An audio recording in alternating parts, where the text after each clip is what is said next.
안녕하세요. 동갑내기 구이 부부입니다. 저희는 4년 열애를 하고 22년 3월에 결혼을 했습니다. 결혼을 준비하면서 함께 살 집을 알아보기로 했는데 전세와 매매를 고민하다가 당시에 부동산 시장도 많이 가열되어 있었고 지속적인 집값 인상에 나만 집을 못 사는 건 아닐까 초조한 마음에 열심히 모았던 돈과 대출을 받아 32평 아파트를 연끌 매매했습니다. 지금은 당시에 매매했던 가격보다 20% 정도 하락했지만 다행히 한국주택금융공사에서 운영하고 있는 아끼미 보금자리론을 통해 고정금리로 대출을 받아서 이자 폭탄은 피하게 되었습니다. 그리고 내 집 마련 성공과 신혼집이라는 기분에 오래 살 생각으로 신용대출을 받아 리모델링도 했습니다. 견적은 10곳 이상 받았고 그 중에서 가장 저렴한 곳으로 했습니다. 공사 범위나 공정은 동일한데 업체마다 견적이 크게는 2배 넘게 차이가 났습니다. 견적을 받아보면서 저희 예산으로 원하는 인테리어를 하는 게 어렵다는 걸 알았습니다. 지인들은 가장 저렴한 곳을 피해서 중간 금액의 업체와 하라고 했지만 저렴한 견적에 마음이 기울었습니다. 그래도 불안한 마음에 계약금 10%만 지급하고 나머지 잔금 90%를 공사가 끝나고 지급하는 조건으로 얘기했는데 흔쾌히 사장님이 동의해 주셔서 계약을 했습니다. 다행히 인테리어는 잘 마무리되었고 아쉬운 부분도 있었지만 금액을 고려하며 전체적으로 만족하며 재밌게 살고 있는 신혼 1년차 구이 부부입니다. 구이 부부의 출퇴근 시간은 왕복 3시간입니다. 처음에는 아침 일찍 일어나는 게 힘들고 피곤했지만 1년이 지난 지금은 많이 적응하고 익숙해졌습니다. 그나마 저는 한승 없이 지하철을 타고 가지만 아내는 중간에 한승을 한번 하기 때문에 더 고생을 하는 편입니다. 종종 피곤해하지만 그래도 시식한 모습이 참 고마울 따름입니다. 긴 출퇴근 시간 동안 유튜브만 보다가 책도 읽고 미래를 고민하고 우리도 유튜브를 한번 해보자 결심을 하게 되었습니다. 그렇게 구이 부부 유튜브가 탄생하게 되었습니다. 지금 영상을 보는 저희 모습이 굉장히 뿌듯합니다. 앞으로도 출퇴근 시간 동안 구이 부부의 미래가 성장하는 시간이 되었으면 좋겠습니다. 저희는 회사에서 퇴근하면 집으로 바로 가는 편인데 모처럼 저는 퇴근하고 대학교 후배를 만났습니다. 후배가 직장을 다니면서 미국 회계 관련 자격증 공부를 병행했는데 시험 1차를 붙었다는 소식을 듣고 기특한 마음에 저녁을 사주기로 했습니다. 아직 2차, 3차가 남았다곤 하지만 결과를 떠나 열심히 고생한 후배를 챙겨주는 든든한 선배가 되고 싶었습니다.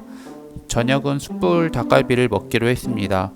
예전에 맛있어서 몇 번 왔었는데 처음으로 웨이팅을 했습니다. 돈을 잘 버는 사장님이 부러웠습니다. 회사는 우리의 인생을 책임져 주지 않습니다. 닭갈비 사장님처럼 후배처럼 무언가 본인의 기술이 필요한 세상입니다. 웨이팅 하는 동안 근황 토크를 했는데 후배가 사내에서 여자친구 생긴 이야기를 해주었습니다. 회사만 다니기도 어려운데 일도 잘하고 어려운 시험 공부를 하면서 연애까지 하는 후배가 대단해 보였습니다. 금요일은 아내가 약속이 있어서 퇴근하고 집 근처 정육점에서 삼겹살 한 근을 샀습니다. 기분 좋은 금요일이니 저희 최애 메뉴 삼겹살과 비빔면을 함께 먹기로 했습니다. 맛있는 음식을 보니 괜히 아내가 생각납니다. 하지만 아내는 친구들과 더 맛있는 음식을 먹고 있다고 합니다. 아내는 집에 들어와서 음식이 맛있어서 더 먹고 싶었는데 친구들이 배부르다고 더 안 시켜서 가만히 눈치만 챙기고 왔다고 합니다. 아내를 위로하기 위해 좋아하는 과자와 맥주 한 잔을 하고 아쉬운 금요일 밤을 보냈습니다. 토요일입니다. 주말이라 늦지막하게 일어나서 점심으로 수제버거를 시켰습니다.